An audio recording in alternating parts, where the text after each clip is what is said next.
रात के 10:30 बज गए हैं। ये लेफ्ट की गाड़ी खड़ी है इधर।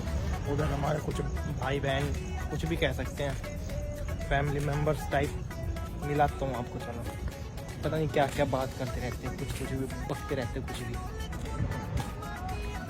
शायद आपको इधर मिल सकते हैं। वो देखो वो रहे मिल गए गाइस, मेहनत सक्सेसफुल हुई। भाई क्या बात चल रही है इधर?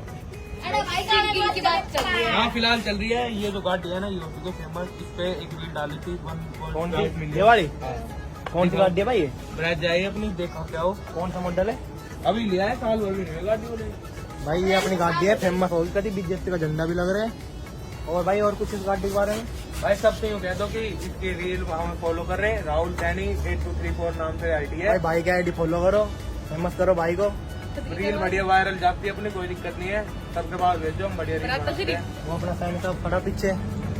उसी का